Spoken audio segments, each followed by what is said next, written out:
Isto é o Topless, amigos, e neste vídeo nós vamos analisar a situação no conflito entre a Ucrânia e a Rússia para hoje, dia 13 de dezembro de 2025.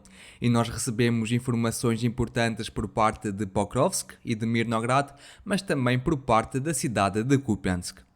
Em Mirnograd tivemos um vídeo da rendição de soldados ucranianos e em Kupiansk tivemos mais avanços registados por parte das forças armadas ucranianas que prosseguem com a sua grande contraofensiva naquela direção.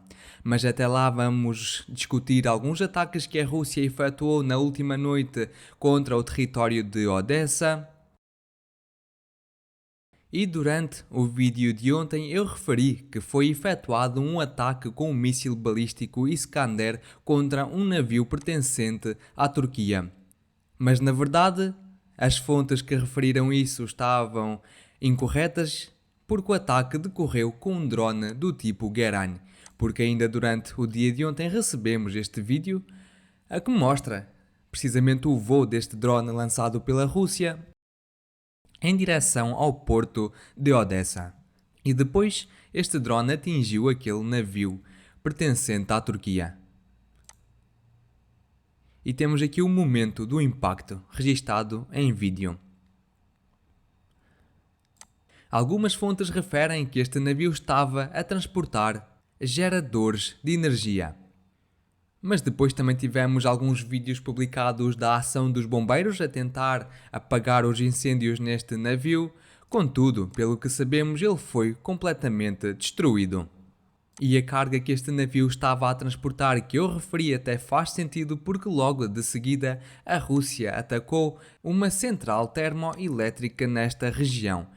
E por exemplo, neste vídeo gravado por um habitante daquela cidade, vemos como decorreu uma explosão precisamente ali ao fundo, que já vai aparecer no vídeo, e que depois a cidade ficou sem eletricidade. Além disso, recebemos mais algumas fotografias que mostram um blackout total nesta região. Além disso, fontes referem que ataques russos com mísseis hipersónicos do tipo Kinjal aconteceram na cidade de Kropivnutsky e precisamente uma base aérea foi atingida, onde muito provavelmente os ucranianos estavam a operar alguns caças, como o F-16, mas para já não temos confirmações visuais disso, apenas relatos provenientes de fontes pró-ucranianas nos seus canais de Telegram. E além disso tivemos um ataque registado por parte dos ucranianos ao território de Odessa, a mais uma base militar dos russos nesta região. E aqui temos o vídeo publicado pelas forças especiais ucranianas que mostram a destruição de 2 radares pertencentes às forças de defesa antiaérea russas, mas também a destruição de um avião Antonov 26. E temos aqui o vídeo que mostra o drone a aproximar-se deste avião e a atingi-lo. Vamos agora passar à situação que nós temos ao longo da linha da frente e vamos começar com a região de Zaporizhia, onde os russos prosseguem com a sua ofensiva em direção à cidade de Guliáipolya. E tivemos aqui alguns ajustes no mapa significativos a favor das forças russas. Por exemplo, ainda durante o dia de ontem tínhamos esta situação no mapa, mas durante o dia de hoje recebemos algumas provas de avanços efetuados por parte das forças russas. Alguns avanços foram efetuados neste eixo aqui, onde os russos conseguiram estabelecer mais posições na margem a sul do rio que divide esta cidade em duas partes, e tivemos aqui um vídeo publicado pelas forças armadas da Rússia a mostrar alguns ataques que eles efetuaram às posições ucranianas, mas também depois como a infantaria dos russos estava a limpar algumas posições, algumas trincheiras. E este momento pode ser vídeo nesta parte do mapa, onde os soldados russos entram nas trincheiras ucranianas e começam a limpar aquelas posições, e este vídeo pode ser facilmente geolocalizado naquela posição do mapa. E com base nisto nós podemos referir que esta porção toda já está sob forte controlo das forças armadas da Rússia. Além disso, mais ajustes foram efetuados nesta porção do mapa, de onde não só tivemos relatos inicialmente por parte de fontes pró-russas, a relatar avanços por parte dos mesmos, mas depois tivemos um vídeo publicado pelos ucranianos que confirmou esta situação. E neste vídeo, os ucranianos estavam a atacar com drones algumas casas, algumas posições já ocupadas pelas forças armadas da Rússia. E um destes ataques decorreu especificamente naquele ponto do mapa. Com base nisto, o mapa foi ajustado. Além disso, os ataques com artilharia com drones FPV por parte da Rússia prosseguem contra as posições ucranianas na parte central desta cidade, mas a verdade é que já estamos na segunda fase da ofensiva por parte dos russos. A primeira fase consistiu na conquista de todas as posições que se situam a norte do rio, que divide esta cidade em duas porções, e a segunda fase, obviamente, consiste na travessia do rio e na consolidação das posições a sul, na margem ucraniana deste rio, por parte das forças russas. E esta é a fase mais difícil para os russos, e aqui os ucranianos é que têm vantagem. Contudo, assim que esta fase terminar, assim que os russos tiverem posições consolidadas nesta margem do rio, então aí os russos já terão vantagem e poderemos dizer que a cidade de Guliáy-Polha terá os seus dias contados. Aqui mais ao norte de Guliáy-Polha recebemos um vídeo publicado pelos ucranianos a mostrar um ataque efetuado contra as posições e veículos russos que confirma que a configuração do mapa neste momento está correta. Vamos continuar e agora vamos em direção às cidades de Pokrovsk e de Mirnograd. E como eu referi, os russos publicaram um vídeo no qual estão a mostrar a rendição de vários soldados ucranianos. E é precisamente este vídeo aqui que mostra esta precisa rendição. E ao longo deste vídeo também podemos ver algumas entrevistas feitas aos militares ucranianos que se renderam. Ainda ontem eu referi que algumas fontes ligadas ao exército russo disseram que já não existe mais nenhuma resistência por parte dos ucranianos na parte central desta cidade de Mirnograd. Isto significa que a limpeza desta cidade vai acontecer durante os próximos dias e provavelmente daqui a 1 ou 2 semanas teremos a prova da conquista desta cidade por parte dos russos. Além disso, mais fontes, incluindo fontes neutras, referiram avanços por parte da Rússia nesta localização, mas para já sem confirmação visual para isso. Vamos continuar em direção à cidade de Konstantinivka e daqui tivemos apenas ataques registados por parte das forças russas contra as posições ucranianas, mas para já sem movimentos no mapa. Vamos continuar e agora vamos à direção da cidade de Siversk, onde os russos prosseguem com a sua ofensiva nesta direção. Eu vou só relembrar que há 2 dias atrás recebemos a confirmação visual que os russos conquistaram totalmente esta cidade. E os russos publicaram um vídeo a mostrar os seus soldados a erguer bastantes bandeiras em bastantes pontos daquela cidade.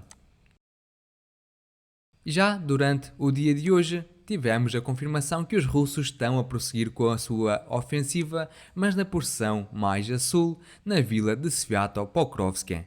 E fizemos este ajuste no mapa com base num vídeo publicado pelas forças ucranianas a mostrar alguns ataques que eles efetuaram às posições russas. E um destes ataques foi geolocalizado exatamente naquele ponto do mapa no território da escola desta cidade.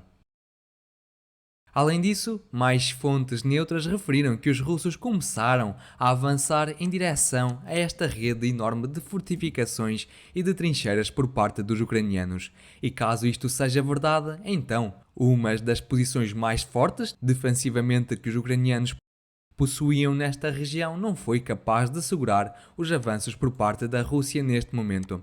E por isso podemos concluir que a próxima fase da ofensiva por parte da Rússia vai ser a movimentação ao longo desta rede de trincheiras e fortificações que os ucranianos possuem para se aproximarem da cidade de Sloviansk. Daqui da cidade de Liman não tivemos também nada de movimentos registados no mapa, apenas alguns ataques efetuados pelos drones da Rússia às posições ucranianas, mas não recebemos nenhum vídeo publicado pelos ucranianos nesta direção nas últimas 24 horas. Os ataques à logística também prosseguem, com os veículos utilizados pelas forças armadas ucranianas atacadas pelos drones da Rússia. Mas agora vamos prosseguir em direção à cidade de Kupiansk, onde os ucranianos prosseguem com a sua grande contra-ofensiva nesta região. E de facto, as defesas pró-russos têm colapsado nos últimos dias. Podemos ver aqui o desenvolvimento do mapa que nós tivemos, onde dia após dia registamos mais e mais avanços por parte das forças armadas ucranianas, mas alguns destes avanços ainda não foram confirmados por imagens ou por vídeos. Mas o que acontece aqui é que existe um rio que divide esta cidade em duas porções. Este rio localiza-se especificamente nesta localização do mapa. E a verdade é que, caso os relatos que dizem que as forças armadas ucranianas conquistaram todos aqueles territórios aqui mais ao norte se confirmem, então os russos muito provavelmente ficaram sem hipótese de fazer o suprimento das suas forças nesta porção central desta cidade. E por causa disso, os russos terão de abandonar estas posições para a margem a leste deste rio. Mas a verdade é que nós recebemos bastantes vídeos publicados pelas forças armadas ucranianas que confirmam que a configuração do mapa neste momento está correta. Tivemos ataques por parte dos ucranianos registados naquele ponto do mapa. Podemos ver aqui este ataque que se localizou exatamente neste ponto. Tivemos aquele edifício atacado pelo drone ucraniano. Aqui um pouquinho mais ao norte também tivemos um ataque efetuado pelos ucranianos. Temos aqui o momento que mostra algumas explosões, mas também ainda mais um pouco ao norte tivemos outro ataque efetuado pelos ucranianos naquela porção do mapa. E isto só confirma que os russos afinal ainda possuem algumas posições aqui e que os ucranianos ainda não conquistaram totalmente estes territórios. Mas como eu disse, caso os avanços ao norte por parte dos ucranianos se confirmem, então muito provavelmente os russos terão de abandonar as suas posições para a margem a leste deste rio. Contudo, uma opção que os russos poderão utilizar será de facto fazer contra-ataques na porção mais ao norte desta cidade para restabelecer as vias de suprimento e de logística em direção à parte central da cidade de Kupiansk. Além disso, mais ataques por parte dos russos foram registados a tentativas de contra-ataque por parte dos ucranianos na direção desta cidade. Tivemos também alguns veículos das forças armadas ucranianas destruídos, como podemos ver nestes vídeos. Mas outra informação que nos vem por parte de Sumy é que os russos começaram de facto outra ofensiva, outra grande ofensiva naquela região. Portanto, vamos até lá. E até agora tivemos apenas relatos dados por parte de fontes neutras, mas também por parte de fontes pró-russas, a relatar uma expansão da zona controlada pelos russos a sul de todas as vilas que aqui se situam, inclusivamente a conquista da vila de Konstantinivka. E obviamente não podemos confundir esta vila com a cidade de Konstantinivka. E só para relembrar, há cerca de 2 dias atrás tivemos um relatório publicado pelo general Gerasimov, o chefe do Estado-General das Forças Armadas da Rússia, a referir que afinal os russos estão a prosseguir com a sua ofensiva nesta região de forma a criar uma zona de proteção contra o território da Rússia.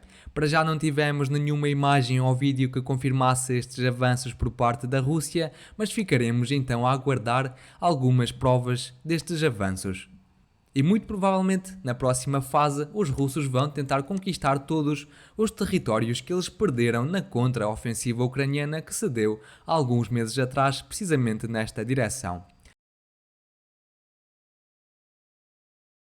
Além disso, aqui mais ao norte, na cidade de Krolovets, tivemos um ataque a partir de um drone russo do tipo Lancet que conseguiu destruir um radar pertencente às forças de defesa antiaérea ucranianas. E temos aqui o vídeo que mostra a explosão e depois o incêndio registado no mesmo. E para hoje são estas as principais atualizações que eu vos trago. Se gostaram do vídeo, por favor, deixem o vosso gosto, subscrevam o canal e partilhem o vídeo. E eu relembro que condeno qualquer tipo de violência no mundo. Até amanhã. Tchau, tchau.